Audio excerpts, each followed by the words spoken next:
C'est la troisième vidéo de présentation du logiciel Triant 29. Je vais vous expliquer plus en détail les informations de la feuille de coupe. Dans notre exemple, la pente du versant gauche est de 30 degrés, la pente du versant droit est de 40 degrés et l'angle de la vue en plan est de 120 degrés.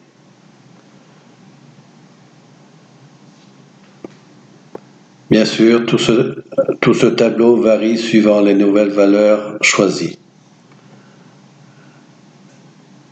Je vais agrandir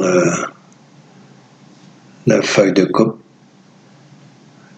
Ici, on va trouver les coefficients multiplicateurs, ce qui permet de trouver à partir d'une valeur connue, ici la base, on va connaître le développé du rampant. Alors, on multiplie la base multipliée par le coefficient et on va trouver le développé du rampant. Ici, on cherche la hauteur, on multiplie la base par le coefficient. Ici, on a 0,577. Si on cherche la base et on connaît le rampant, on multiplie par le coefficient 0,866. Ici, au milieu, on a la même chose, mais pour l'arrêtier, connaître des inconnus, et idem pour le versant droit. Ici, dans le tableau arbre à étrier, en G1, on retrouve les 30 degrés de pente de toiture.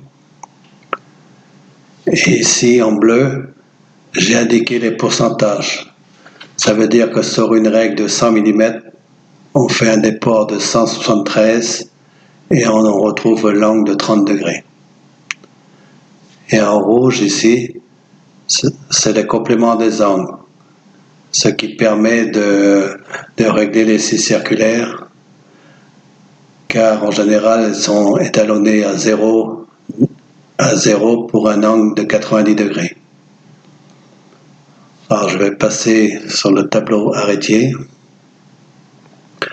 En G3, on trouve le niveau de l'arrêtier. En G4, l'aplomb de l'arrêtier. En G5, j'ai l'angle de la sablière contre l'arrêtier. En G6, j'ai l'angle du délardement du côté gauche. En G7, j'ai le déport du délardement.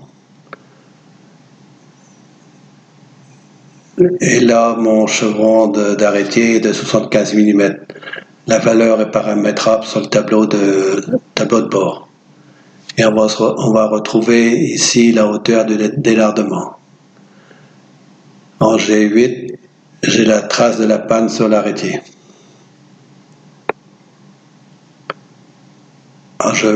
Maintenant, je vais sur le tableau panne à dévers. En G9, j'ai la coupe à plomb de la panne. En G10, j'ai la coupe d'aliment de la panne. G11, j'ai l'angle de la scie avec la coupe à plomb sur la table. En G12, j'ai l'angle de la scie avec la coupe du dessus, c'est-à-dire la coupe d'aliment sur la table. Là, on va passer sur le tableau des empanons. En G13, j'ai la coupe d'aliment de l'empannon. Et en G14 et G15, j'ai les angles de scie.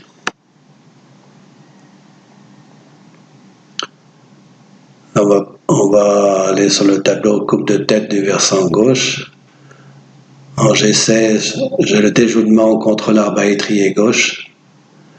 En G17 et G18, j'ai les angles de scie. En G19, je trouve la coupe d'alignement perpendiculaire à l'arbre à gauche.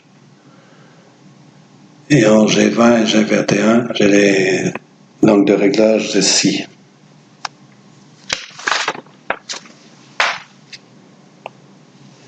Idem pour le côté droit. Dans une prochaine vidéo, je détaillerai la feuille arbre à étrier arrêtier.